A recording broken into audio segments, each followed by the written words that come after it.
Good morning बच्चों, कैसे हो।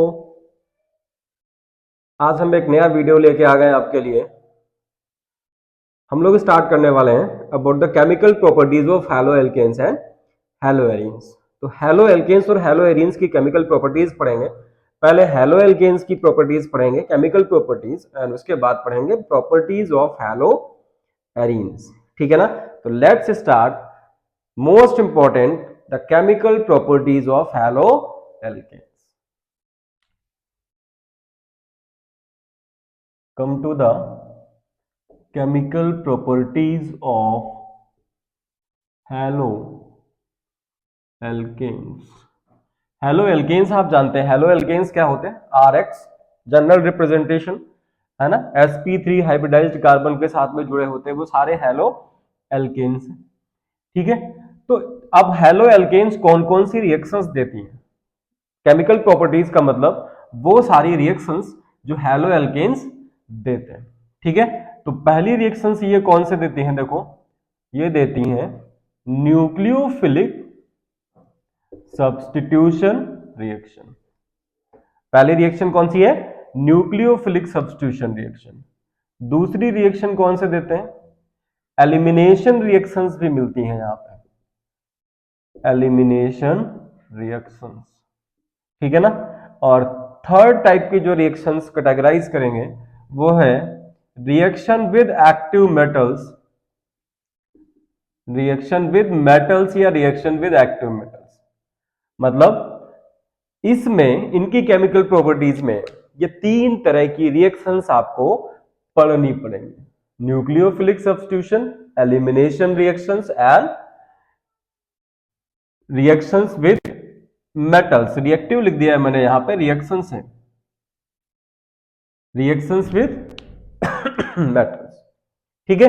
तो पहली रिएक्शन हम स्टार्ट करते हैं, न्यूक्लियोफिलिक सब्स्टिट्यूशन रिएक्शन। सबसे पहले तो ये जाने कि ये हैलो एल्केन्स जो हैं ये न्यूक्लियोफिलिक सब्स्टिट्यूशन रिएक्शन देते क्या हैं, देते क्यों हैं, और ये न्यूक्लियोफिलिक सब्स्टिट्यूशन रिएक्शन है क्या। ठीक है। तो पहली हेडिंग आप डाल दीजिए, कौन सा? Nucleophilic substitution reactions, very important reactions of haloalkanes and haloarenes too। haloarenes में भी आएगा कि haloarenes are less reactive towards nucleophilic substitution।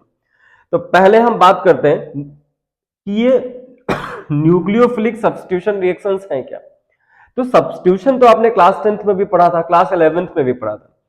Substitution का मतलब है कि एक एटम जो है वो दूसरे एटम को उसकी पोजीशन से सब्स्टिट्यूट कर देगा, है ना। जैसे डिस्प्लेसमेंट होता है उसी तरह से सब्स्टिट्यूशन होता है। अब सब्स्टिट्यूशन यहां पे किसके द्वारा हो रहा है? न्यूक्लियोफाइल के द्वारा। ठीक है। तो अगर सब्स्टिट्यूशन बाय न्यूक्लियोफाइल है तो इस रिएक्शन को हम कैटेगराइज करेंगे न्यूक्लियोफिलिक सब्स्टिट्यूशन रिएक्शन। ठीक है। अब सेकेंड टॉपिक पे आते हैं कि why haloalkanes are reactive towards nucleophilic substitution reaction। ठीक है। तो कैसे हमें मालूम चलेगा? तो देखो, haloalkanes के बारे में आपने पढ़ा था कि haloalkanes में क्या होता है, कार्बन के साथ में हेलोजन एटम जुड़ा होता है, और ये जो कार्बन होगा यहाँ पे ये sp3 हाइब्रिडाइज्ड है। दूसरी चीज, out of carbon and this halogen is more electronegative than carbon. ठीक है ना। तो what happens, halogen acquires partial negative charge and this carbon acquires partial positive charge। Why? Because of difference in the electronegativity, this CX bond becomes what? Polar in nature। ठीक है।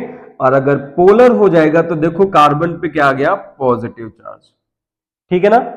अब अगर carbon पे positive charge है तो कोई दूसरा nucleophile है ना, बेटर न्यूक्लियोफाइल, ठीक है ना, ये क्या कर सकता है? ये इस कार्बन पे अटैक कर सकता है ना। और जब अटैक करेगा तो क्या होगा? ये जो हैलोजन है ये अपनी पोजीशन को धीरे से छोड़ के निकल लेगा, and this nucleophile will bond to the carbon because this carbon acquires positive charge and due to the presence of positive charge, this carbon is susceptible for nucleophilic substitution reactions. इसका मतलब ये हो गया कि अगर कार्बन पे positive charge नहीं आता तो ये न्यूक्लियोफाइल इस कार्बन पे अटैक नहीं करता। अटैक क्यों कर रहा है? क्योंकि ये पोलर नेचर का हो गया, हैलोजन ने इसको अपनी तरफ अट्रैक्ट किया, सिग्मा बॉन्ड को, है ना, तो इस पे आया नेगेटिव चार्ज, कार्बन पे आया पॉजिटिव चार्ज, ठीक है ना। So that's why halo alkanes are reactive towards nucleophilic substitution reaction, ठीक है ना। इसकी मैकेनिज्म हम बाद में पढ़ेंगे अभी अलग से। दो तरह की मैकेनिज्म होगी, substitution nucleophilic unimolecular and substitution nucleophilic bimolecular, SN1 and SN2, ठीक है। तो यहां पे एक आपको रफ आइडिया मिल गया। क्या रफ आइडिया मिल गया? कि जब न्यूक्लियोफाइल जा रहा होगा, अटैक कर रहा होगा टुवर्ड्स द कार्बन, तो ये जो हैलोजन है ये अपनी पोजीशन को छोड़ के चला जाएगा। तो ये पोजीशन छोड़ रहा होगा, लीव कर रहा होगा, तो यहां पे X क्या हो जाएगा? X will work as a leaving group. इसको हम क्या बोलेंगे? लीविंग ग्रुप बोलेंगे। अब ये इस X की जगह कोई भी हो सकता है, ClBrI कोई भी, ठीक है ना। और इस न्यूक्लियोफाइल में भी कोई हो सकता है ना, जैसे OH माइनस आयन, जैसे Cn माइनस आयन, जैसे RO माइनस आयन, ये आपके सारे क्या है? ये न्यूक्लियोफाइल है, ठीक है ना। यहां पे X की जगह क्या होगा? Cl होगा, Br होगा, I भी हो सकता है, ठीक है ना। अब देखो हैलोजेंस में बेटर लिविंग ग्रुप कौन सा है? अगर हैलोजेंस की बात करें तो हैलोजेंस में होते हैं आपके FCl, Br एंड I। तो सबसे अच्छा लिविंग ग्रुप कौन सा है? जिसका साइज सबसे बड़ा हो और जिसकी बॉन्ड लेंथ ज्यादा हो। मतलब जब वो कार्बन हैलोजन से बॉन्ड की फॉर्मेशन हो रही हो तो बॉन्ड लेंथ बढ़ जाए, मतलब बॉन्ड वीक हो गया। दूसरी चीज, साइज बड़ा होगा, सरफेस एरिया ज्यादा होगा, तो there will be stronger interaction between the attacking region and the leaving group, ठीक है ना। तो हैलोजेंस में सबसे अच्छा लीविंग ग्रुप कौन सा है? I। फिर कौन सा है? Br, क्योंकि Br I से छोटा है। फिर कौन सा है? Cl। और सबसे खराब कौन सा होगा? This is the decreasing order of leaving group of different halogens, ठीक है। इतना समझ पाए। अब हम कुछ न्यूक्लियोफिलिक सब्स्टिट्यूशन रिएक्शंस के एग्जांपल लेंगे और उसके बाद हम लोग मूव करेंगे मैकेनिज्म ऑफ सब्स्टिट्यूशन रिएक्शंस। तो देखो कुछ एग्जांपल ले लेते हैं। पहली रिएक्शन लिखते हैं, substitution by OH minus ion. ये न्यूक्लियोफाइल्स तो आप जानते होंगे, न्यूक्लियोफाइल्स एंड इलेक्ट्रोफाइल्स। इतना मैं मान के चल रहा हूं कि अगर आप क्लास 12th की केमिस्ट्री पढ़ रहे हो तो न्यूक्लियोफाइल्स क्या होते हैं, बेटर न्यूक्लियोफाइल कौन है, उनका ऑर्डर, ये सारी चीजें आप जानते होंगे, ठीक है। नहीं जानते तो फिर पुराने वीडियो में जाएं, ठीक है। तो substitution by OH minus ion हम क्या करेंगे? RX, कोई भी एल्काइल हैलाइड ले लेंगे, आपने ले लिया एल्काइल हैलाइड, और इसकी रिएक्शन करा दे OH माइनस आयन से। OH माइनस आयन मतलब ये तो कोई कंपाउंड की फॉर्म में होगा, तो हम इसको ऐसे लिख सकते हैं कि हमने ले लिया KOH, और KOH कौन सा लिया है? aqueous KOH। तो when this alkyl halide allowed to react with aqueous KOH, क्या होगा? This OH ये टूटेगा K plus and OH minus ion. यहां पे जो OH माइनस आयन है, this is the nucleophile, this will substitute to the X, ठीक है ना। तो क्या बन जाएगा? ROH एंड प्लस पोटेशियम के साथ में आ गया हैलोजन, ठीक है। ध्यान रखना हम aqueous KOH ले रहे हैं, aqueous KOH के साथ में ही सब्स्टिट्यूशन रिएक्शन होगी, ये ध्यान रखना पड़ेगा। अगर आपने यहां पे एल्कोहलिक KOH ले लिया तो सब्स्टिट्यूशन नहीं होगा, there will be elimination reaction, और एलिमिनेशन रिएक्शन से यहां पे अल्कोहल नहीं बनेगा, एल्कीन बनेगा। ये आपको अपनी चुटैया में बांध के रखना है। अगर यहां पे अल्कोहलिक ले लिया तो रिएक्शन चेंज हो जाएगी। केमिस्ट्री का यही मजा है, कंडीशंस डिफरेंट, प्रोडक्ट डिफरेंट। थोड़ा सा भी वेरी कर दिया, टेम्परेचर इधर उधर कर दिया, चेंज हो गया। ठीक है, तो अब एग्जांपल ले लेते हैं हम इसके, फिर इसके ड्रॉबैक्स के बारे में पढ़ेंगे कि इस aqueous कवच यूज करने का लिमिटेशन क्या है। तो R की जगह हम सपोज C2H5 ले लिया आपने, CH3CH2X की जगह Cl ले लिया, या Br ले लिया, या I ले लिया। I बेटर लीविंग ग्रुप है, तो I बहुत इजीली फास्ट रिएक्शन करेगा, ये भी बता देता हूं। CH3CH2Cl और इसकी रिएक्शन कराया आपने aqueous कवच के साथ में, तो क्या बन जाएगा, CH3CH2 एंड OH और प्लस निकल गया KCl। ठीक है, अगर यहां पे आपने लिया होता CH3CH2I और इसकी रिएक्शन कराते हैं aqueous कवच के साथ में, तब भी क्या बनता, CH3CH2 and OH and plus potassium iodide.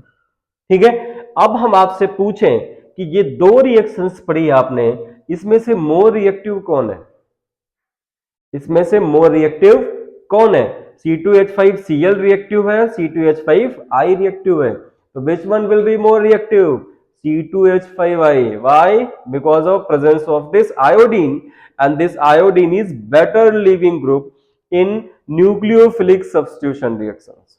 ठीक है, समझ पा रहे हैं। तो एक बार हमने प्राइमरी अल्काइल हैलाइड लिया, दूसरा एग्जांपल लो, सपोज आपने लिया होता Br and CH3, this is what is the name of this compound, 2-bromopropane। what will be its common name, secondary propyl bromide। और अगर हम इसकी रिएक्शन कराएंगे फिर से aqueous KOH के साथ में, तो देखो क्या होगा, this OH will substitute the Br। ठीक है, क्या बन जाएगा, सेकेंडरी एल्केन से, सेकेंडरी हैलो एल्केन से सेकेंडरी एल्कोहल बन जाएगा, ये बन जाएगा CH3CH OH एंड CH3। ठीक है, ध्यान रखिएगा कौन सा बॉन्ड किससे बन रहा है वैसा ही लिखिएगा। केमिस्ट्री में पढ़ने के साथ साथ में लिखना भी आना चाहिए, अगर आपको लिखना नहीं आ रहा तो सब गड़बड़ हो जाएगा। ठीक है, और इसीलिए बच्चों को थोड़ा सा केमिस्ट्री डिफिकल्ट लगने लगती है, क्योंकि वो पढ़ तो लेते हैं बट वो लिख नहीं पा रहे होते हैं। तो लिखने में आप देखिएगा कार्बन के साथ में किस तरह से दूसरा कार्बन बॉन्ड बना रहा है, उसका रिप्रेजेंटेशन प्रॉपर होना चाहिए। सेकेंडरी ले लिया हमने, अब देखो टर्सरी ले लेते हैं, यहां पे भी उसी तरह से सब्स्टिट्यूशन होगा, और ये बन गया Br। What is the name of this compound, common name tertiary butyl bromide, tertiary butyl bromide. अब इस टर्सरी ब्यूटाइल ब्रोमाइड की रिएक्शन हम कराएं अगर aqueous KOH के साथ में, तो क्या होगा, टर्सरी ब्यूटाइल अल्कोहल बन जाएगा। ये OH जो है क्या करेगा, Br को हटा देगा, है ना। तो ये बन गया सिंपल CH3 और OH, this is tertiary alcohol, tertiary butyl alcohol plus potassium bromide निकलेगा, यहां पे भी पोटेशियम ब्रोमाइड निकलना होगा। ठीक है, तो ये चीज समझ पाए कि how this OH substitute the leaving group will substitute the X। Getting it. अब हम इसको इरेज करते हैं।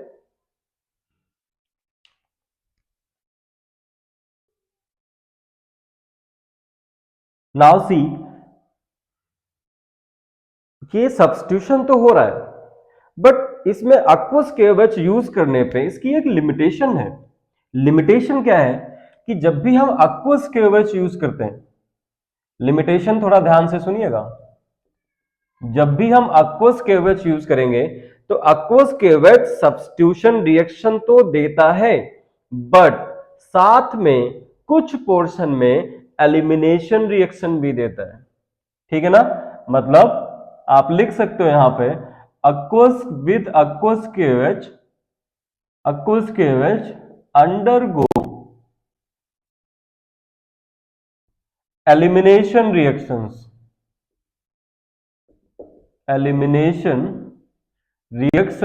to some extent। ठीक है, और एलिमिनेशन रिएक्शन देगा तो क्या बनेगा, तो बनेगा एल्कीन। और आपको चाहिए क्या, आपको चाहिए एल्कोहल। ठीक है, तो अब देखो जैसे यहां पे आपने टर्शरी ब्यूटाइल ब्रोमाइड लिया था, टर्शरी ब्यूटाइल ब्रोमाइड की aqueous KOH के साथ में रिएक्शन कराई। ये रिएक्शन मैं फिर से करके दिखा रहा हूं आपको कि अगर एलिमिनेशन होगा तो कौन सी रिएक्शन होगी। ये समझ पाए मेरा पॉइंट कि इसकी लिमिटेशन क्या है। aqueous KOH सब्स्टिट्यूशन रिएक्शन तो देगा नो डाउट, बट उसके साथ में क्या है, there will be some elimination reactions to some extent, और एलिमिनेशन रिएक्शंस की वजह से हमें जो प्रोडक्ट मिलेगा वो साथ में एल्कीन्स भी मिल रहे होंगे, मतलब एल्कोहल मिलेगा और साथ में एल्कीन भी मिल रहा होगा। चाहिए हमको एल्कोहल, तो एल्कीन के चक्कर में क्या होगा, there will be loss of some reactant, जो कुछ रिएक्टेंट है वो उसका लॉस हो रहा है क्योंकि एल्कीन हमको चाहिए नहीं। तो जैसे अब एग्जांपल ले लेते हैं हम यहाँ पे कि जैसे आपने लिया tertiary butyl bromide CH3 CH3 and Br, ठीक है ना, इसकी aqueous KOH के रिएक्शन करा रहे हो, तो देखना यहाँ पे हम दो रिएक्शंस लिख रहे हैं। एक तो हो रहा है सब्स्टिट्यूशन, सब्स्टिट्यूशन आपके पास में लिखा हुआ है, ये इसको सब्स्टिट्यूट कर देगा और ये बन जाएगा आपका tertiary butyl alcohol plus KBr। ठीक है, और जब एलिमिनेशन रिएक्शन होगा विद aqueous KOH तो क्या होगा, यहां पे बनेगा ये Br माइनस की फॉर्म में चला जाएगा and it will form tertiary carb cation. इसको हम थोड़ा सा ऐसे लिख लेते हैं, और ये CH3 और इस पे आ गया प्लस, ये कौन सा हो गया, टर्शरी कार्ब कैटायन।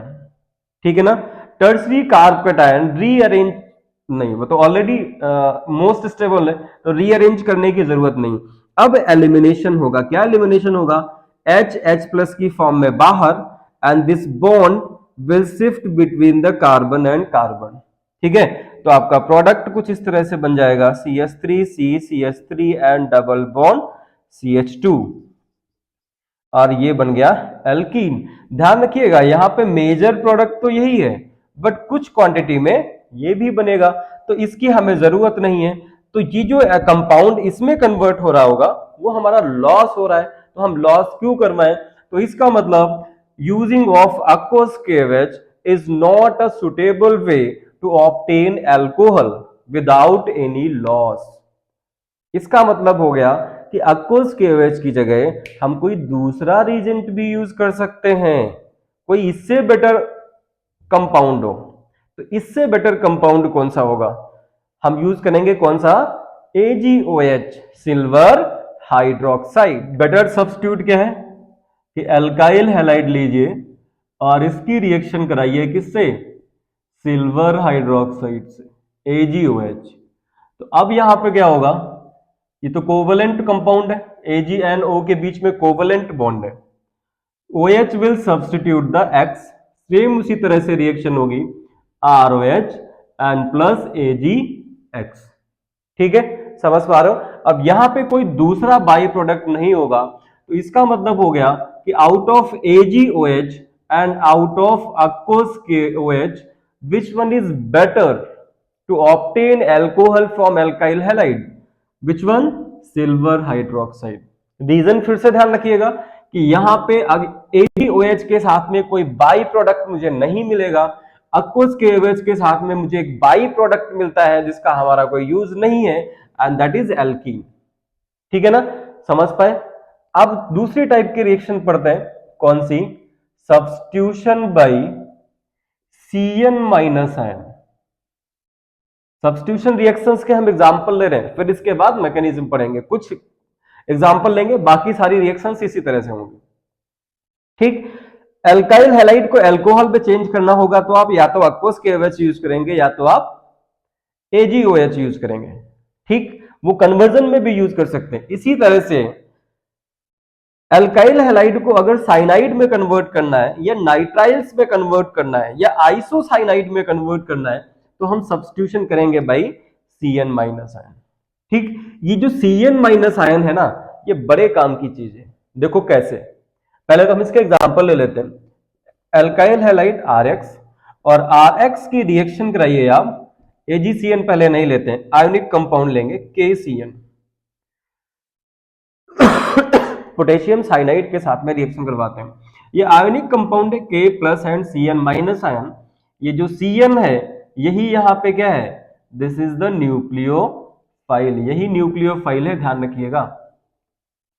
ठीक है, तो क्या होगा, जब न्यूक्लियोफाइल है तो न्यूक्लियोफाइल क्या करेगा, X को सब्स्टिट्यूट कर देगा, बन जाएगा ये RCn and plus KX।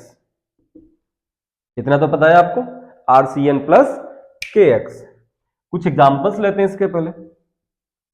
Example लीजिए, R की जगह एल्काइल ग्रुप कोई ले लीजिए। सपोज आपने ले लिया CH3CH2X, X की जगह कुछ ले लो, Br ले लिया, और ये ले लिया आपने KCl। ध्यान रखिएगा मैं बार बार कह रहा हूं, जो KCl है आयोनिक कंपाउंड है, it will split into K plus and Cn minus है। ठीक है, ये क्यों कह रहा हूं उसका रीजन आगे बताऊंगा, बट आपको याद रखना है कि KCl आयनिक कंपाउंड है। जब KCl स्प्लिट होगा तो carbon is free for the formation of the bond with this carbon. ठीक है, तो Cn will substitute the Br, क्या बन जाएगा CH3CH2Cn एंड प्लस KBr। ठीक है ना, इसी तरह से हम प्राइमरी अल्काइल हैलाइड जैसे लिए हैं, सेकेंडरी भी ले सकते हैं और टर्सरी भी ले सकते हैं। सारे लेंगे तो बहुत बहुत लंबा वीडियो हो जाता है, उतना आप देखना नहीं चाहते, लेकिन इतनी जरूर गारंटी है कि अगर एक बार ये हमारा वीडियो देख लिया आपने तो डाउट नहीं रह जाएगा, इस तरह के क्वेश्चंस में डाउट नहीं रह जाएगा, ये गारंटी देता हूं मैं आपको। तो अगर आपके पास में टाइम है तो आप जरूर पढ़ें। और वैसे तो अभी वन शॉट का जमाना चल रहा है, बट वन शॉट में क्या है ना, मार्क्स भी वन शॉट वाले ही आते हैं, तो जिसको सिर्फ पास होना है, 35% 40% नंबर चाहिए, उनके लिए वन शॉट बेटर है। जिनको डीप नॉलेज चाहिए वो फिर हमारी तरफ अप्रोच करें, हमारे वीडियोस को शेयर करें, उनको देखें, लाइक करें, सब्सक्राइब करें। ठीक है, जैसे जैसे मेरा मनोबल बढ़ता रहेगा, एनर्जी बढ़ती रहेगी हमारी। ठीक है, तो अब देखो एक चीज और बताते हैं, ये जो Cn है इसको IUPAC में हम क्या बोलते हैं, नाइट्राइल। क्या बोलते हैं, नाइट्राइल। और इसके साथ में क्या होता है कि जो कार्बन और नाइट्रोजन के बीच में जो बॉन्ड होता है ये होता है ट्रिपल बॉन्ड। ठीक है ना, Cn का स्ट्रक्चर तो आप जानते होंगे। ये कौन सा बॉन्ड होता है, ध्यान रखना, ट्रिपल बॉन्ड। अब इसको हम कैसे कैसे किसमें कन्वर्ट कर सकते हैं वो बताते हैं। ये जो Cn है इसकी अगर हम एसिडिक मीडियम में वाटर से रिएक्शन करा लें, इसको हम बोलेंगे कौन सी हाइड्रोलिसिस, पार्शियल हाइड्रोलिसिस। हमने कुछ देर पहले क्या बताया था कि ये जो Cn है ये बड़े काम की चीज है। बड़े काम की चीज कैसे है वो देखो, अगर इसकी हम पार्शियल हाइड्रोलिसिस कर दें, पार्शियल हाइड्रोलिसिस का मतलब है कि जो कार्बन नाइट्रोजन के बीच में ट्रिपल बॉन्ड है वो कंप्लीटली नहीं टूटेंगे, दो टूटेंगे, एक बचा रहेगा। तो टूटेंगे तो कैसे टूटेंगे, एसिडिक मीडियम में रिएक्शन करा रहे हैं, नाइट्रोजन के पास होता है लोन पेयर। ठीक है ना, अब ये बॉन्ड टूटा, ये H प्लस प्लस इस पर अटैक करेगा। ठीक है, तो नाइट्रोजन पे आएगा पॉजिटिव चार्ज, जब नाइट्रोजन पे पॉजिटिव चार्ज आने लगेगा तो ये बॉन्ड अपनी तरफ ले लेगा, तो OH माइनस आयन इससे जुड़ जाएगा। ठीक, मतलब देसी भाषा में हम कहें तो ये बॉन्ड जब टूटेगा पहला बॉन्ड तो H इसको मिल गया और OH मिल गया कार्बन को। फिर पार्शियल हाइड्रोलिसिस की बात कर रहे हैं, दूसरा बॉन्ड तोड़ रहे हैं, H मिल गया N को और OH मिल गया कार्बन को। ठीक, और आपने पहले से पढ़ रखा है कि one carbon can hold maximum of one OH group, एक से ज्यादा OH ग्रुप एक कार्बन पे नहीं हो सकते। तो नहीं हो सकते इसका मतलब क्या है, अनस्टेबल हो जाएगा। तो देखो एक कार्बन है, सिंगल बॉन्ड बचा हुआ है, यहां पे NH2 लग गया, यहां पे नाइट्रोजन को दो हाइड्रोजन मिल गए, और यहां पे क्या है, एक कार्बन के पास में दो OH ग्रुप आ गए, इसको ऐसे लिख देते हैं, अरे यार HNO। ठीक है, तो क्या होगा, ये अनस्टेबल है, अनस्टेबल होगा तो लॉस ऑफ वाटर, क्या निकल गया, H2O। अब ये डबल बॉन्ड हो जाएगा कार्बन ऑक्सीजन वाला, क्योंकि ये जो यहां से जो H गया है वो H प्लस की फॉर्म में गया है, इलेक्ट्रॉन आ जाएगा यहां पे, तो ये क्या बन जाएगा, C double bond O and NH2, और इस तरह के जो कंपाउंड्स हैं उनका जो फंक्शनल ग्रुप CONH2 होता है उनको हम क्या बोलते हैं? एमाइड। ठीक, मतलब एल्काइल हैलाइड को अगर मुझे एमाइड्स में कन्वर्ट करना है तो हम क्या लगाएंगे? पहले KCN से रिएक्शन करवा दें और फिर उसकी पार्शियल हाइड्रोलिसिस कर दें, आपको एमाइड मिल जाएगा। ठीक है, समझ पाए? सेम उसी तरह से करना है। यहां पे सिर्फ जैसे C2H5 लिया था तो C2H5 आपका लगा रहेगा। ठीक है, दूसरा दूसरा दूसरा यूज देखो इसका। दूसरा यूज क्या है कि अगर ये C ट्रिपल बॉन्ड N है और इसकी हम कंप्लीट हाइड्रोलिसिस कर दें। कौन सी हाइड्रोलिसिस? Complete hydrolysis. कंडीशंस वही रहेंगी H प्लस एंड H2O। तो जब कंप्लीट हाइड्रोलिसिस करोगे तो तीनों बॉन्ड टूट जाएंगे। कॉन्सेप्ट वही रहेगा। ठीक, पहला बॉन्ड टूटा, H मिला N को, OH मिला कार्बन को। दूसरा बॉन्ड टूटा, फिर H मिला और OH मिला कार्बन को। फिर से तीसरा बॉन्ड टूटा, H एंड OH। मतलब एक बाई प्रोडक्ट निकल गया यहां पे, कौन सा? NH3। देखो NH3 निकल गया है ना। अब इस कार्बन के पास कितने OH आ गए? एक कार्बन के, इसको हम ब्रैकेट में बंद कर देते हैं क्योंकि इस तरह की स्टेट जो है एग्जिस्ट नहीं करती है, आपको समझाने के लिए बताया जा रहा है। ठीक, एक कार्बन के पास कितने OH आ गए? 3। और ये तो एक नहीं झेल पाता है, 3 कैसे झेलेगा? तो क्या होगा? Again loss of water, H and OH। और ये बॉन्ड जो है सिंगल बॉन्ड, ये किसमें कन्वर्ट हो जाएगा? ध्यान रखना, एक OH माइनस की फॉर्म में गया, इसको ऐसे समझो, ये H प्लस, ये OH माइनस आयन क्या निकल गया? H2O। ठीक, अब यहां पे क्या बचा? देखो ये जो बॉन्ड था ये शिफ्ट हो गया यहाँ पे डबल बॉन्ड की फॉर्म में, तो ये हो गया C double bond O and OH। और ये कौन सा फंक्शनल ग्रुप है? दिस इज कार्बोक्सिलिक ग्रुप या कार्बोक्सिलिक एसिड। इसका मतलब कि जो CN है उसको हम कार्बोक्सिलिक एसिड में भी कन्वर्ट कर सकते हैं। अब देखो, एल्काइल हैलाइड को अगर किसी कार्बोक्सिलिक एसिड में कन्वर्ट करना है आपको, तब भी आपको कौन सी रिएक्शन करानी पड़ेगी? एल्काइल हैलाइड की KCN से रिएक्शन कराइए, एल्काइल नाइट्राइल बन गया। इस एल्काइल नाइट्राइल की रिएक्शन अगर हम हाइड्रोलिसिस कर देंगे, कंप्लीट हाइड्रोलिसिस कर देंगे, तो आपको मिल जाएगा कार्बोक्सिलिक एसिड। ठीक है, भूलना नहीं है, ध्यान रखना, कान खुले रखना पूरी तरह से। तो ये दो यूज हो गए। एक यूज और है इसका, वो क्या है वो भी देखते हैं, वहां पे देख लेते हैं, थोड़ा सा स्पेस है। देखो फिर इसका एग्जांपल लेंगे, फिर आगे बढ़ेंगे, है ना। कंप्लीट एक्सप्लेनेशन होना चाहिए, मुझे शॉर्ट्स में भरोसा नहीं है, शॉर्ट्स में मजा नहीं आता। शॉर्ट वालों का ब्रेन भी शॉर्ट ही रहता है जो शॉर्ट वीडियो देखते हैं। ये C ट्रिपल बॉन्ड N है क्योंकि इसको डेवलपमेंट का टाइम ही नहीं दे रहे हो आप, हर चीज शॉर्ट में देख रहे हो। इसका हम क्या कर दें? रिडक्शन कर दें। और रिडक्शन करने के लिए हम कोई रिडक्शन रिड्यूसिंग एजेंट ले सकते हैं, जैसे आपने ले लिया C2H5OH एंड Na। सोडियम जब C2H5OH के साथ में रिएक्शन करता है तो हाइड्रोजन गैस रिलीज करेगा, और ड्यूरिंग द रिएक्शन रिलीज हो रही है तो इसको हम क्या बोलेंगे? कौन सी गैस है? नेसेंट हाइड्रोजन है ये। ठीक है, अब रिडक्शन होगा तो देखो ये कौन सी रिएक्शन हो रही है? रिडक्शन। पहला बॉन्ड टूटा, दोनों को H। ये पार्शियल रिडक्शन है, ध्यान रखिएगा, कंप्लीट रिडक्शन नहीं है।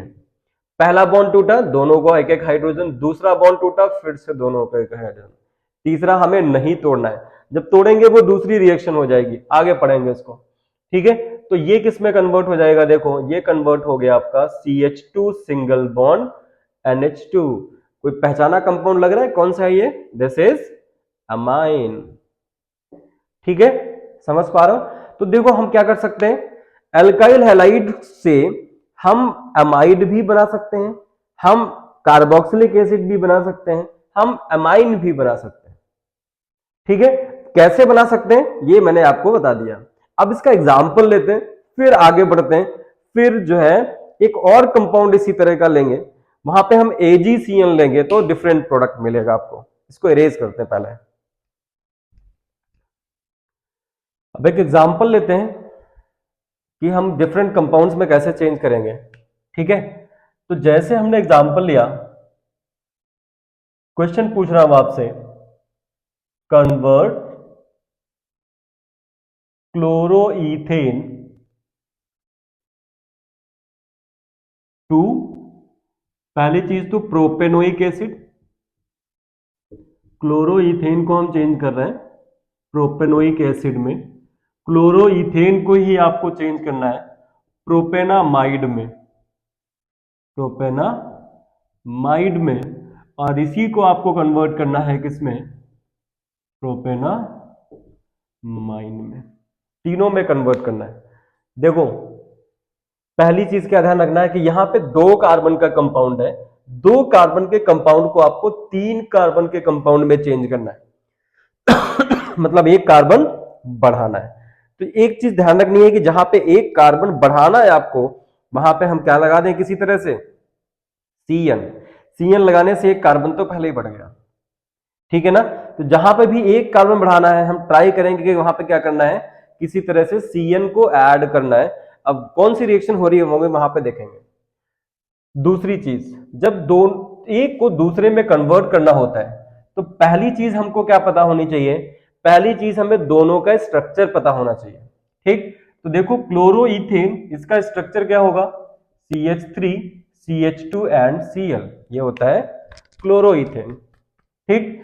और इसको कन्वर्ट करना है प्रोपेनोइक एसिड में, ये प्रोपेनोइक एसिड होता है CH3 CH2 एंड COOH, थोड़ा सा खुसखुस आने लगा है मुझे, ठीक है। This one is क्लोरोईथेन and this one is propanoic acid.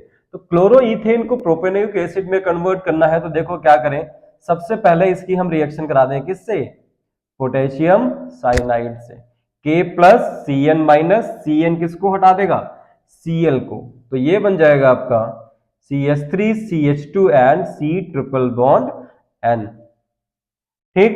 अब कंप्लीट रिएक्शन आपको नहीं लिखनी है कि वो बैलेंस करते हुए, ऑर्गेनिक में बैलेंस की जरूरत नहीं पड़ती। अब CN को COOH में कन्वर्ट करने के लिए हम क्या करेंगे, कौन सी रिएक्शन करा दें, complete hydrolysis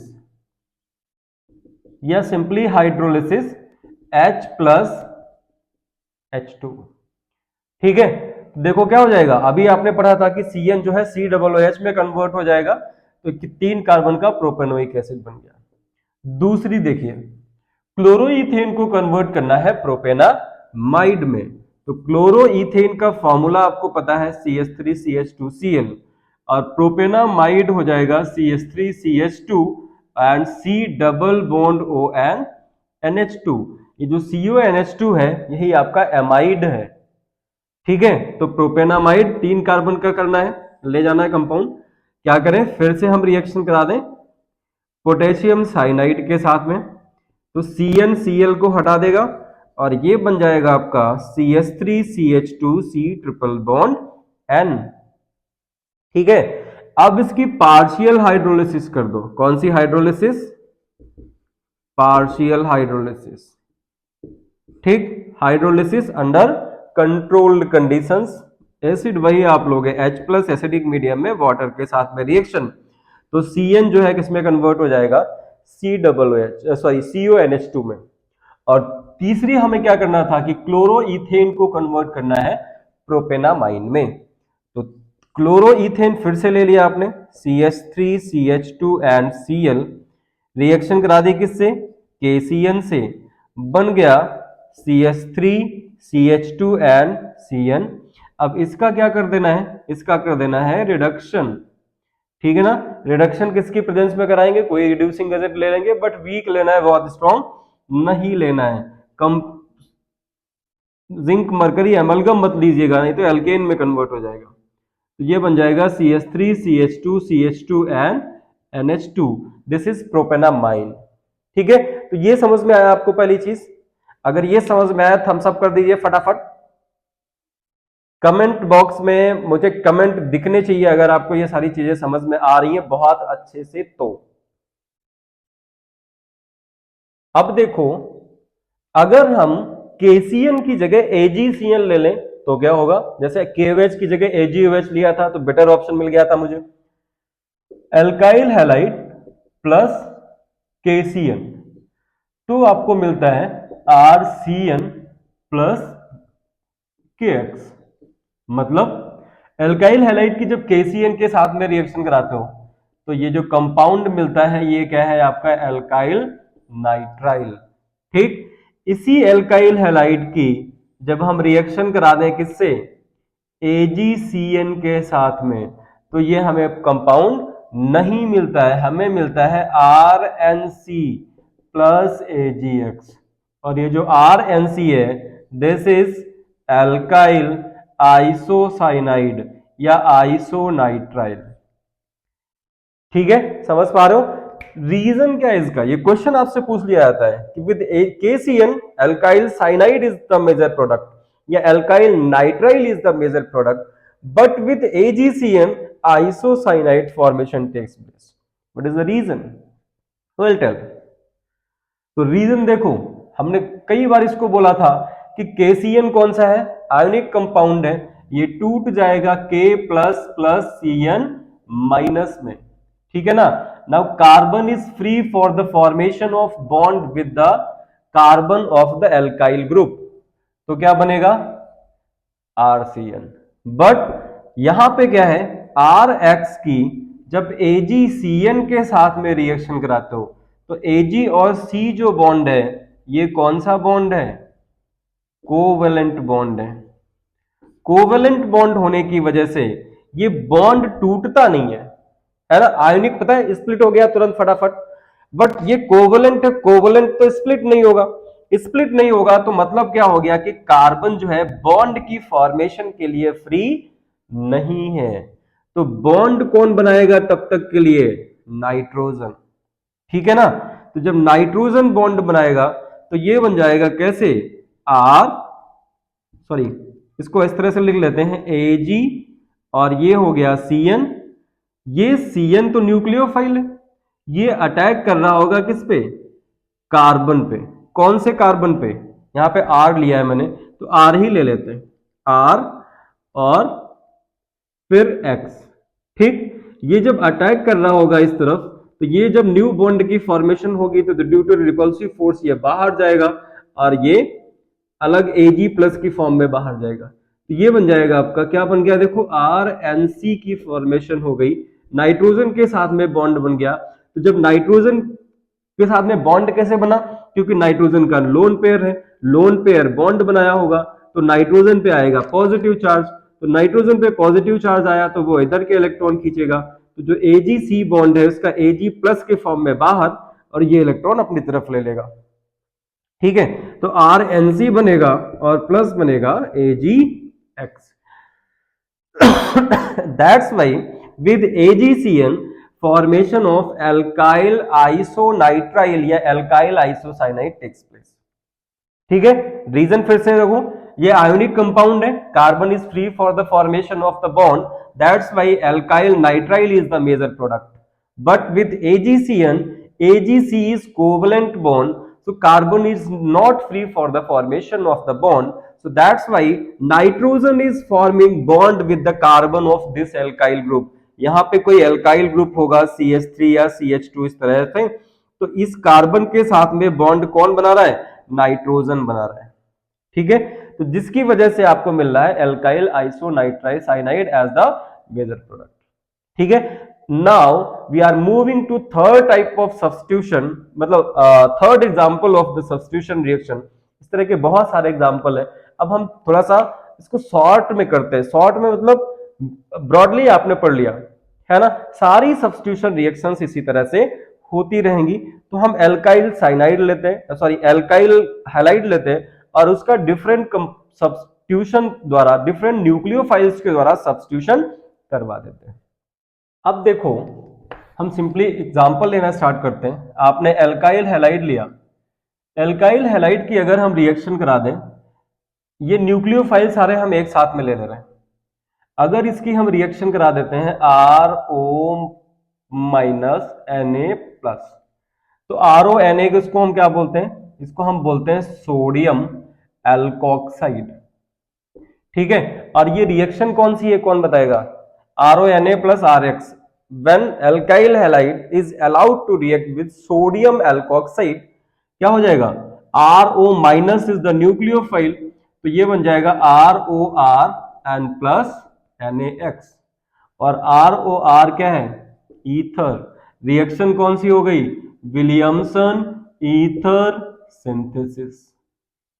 this reaction is known as Williamson ether synthesis. ठीक, आर की जगह आप अपनी रिक्वायरमेंट के बेसिस पे कुछ भी, कोई भी एल्काइल ग्रुप ले सकते हो, बट यहां पे ध्यान रखिएगा कि जो एल्काइल हैलाइड है वो ऑलवेज आपको प्राइमरी लेना पड़ेगा।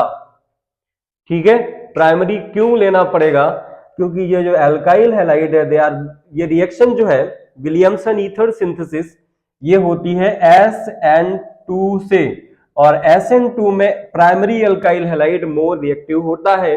हो सकता है थोड़ा सा ये चीज समझ में नहीं आए क्योंकि आपने अभी SN2 एंड SN1 नहीं पढ़ा है, तो इसको मैं फर्दर एक्सप्लेन अभी नहीं कर रहा हूं। एल्कोहल फिनॉल ईथर्स में इसको हम ब्रॉडली पढ़ेंगे। बहुत इंपॉर्टेंट रिएक्शन है ये विलियमसन ईथर सिंथेसिस।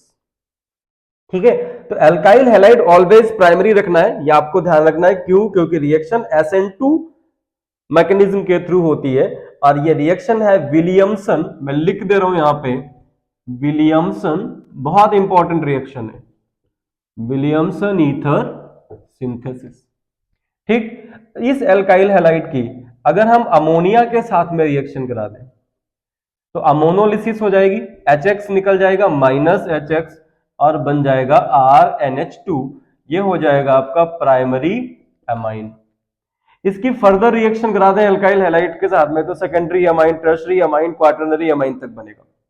ठीक, इसी एल्काइल हैलाइड की अगर हम रिएक्शन करा दें Na प्लस SH, क्या है ये, थायो एल्कोहल्स। ठीक, तो ये बन जाएगा RSH और इसको हम बोलेंगे थायो एल्कोहल। सल्फर जहां पे आ जाता है वो थायो हो जाता है।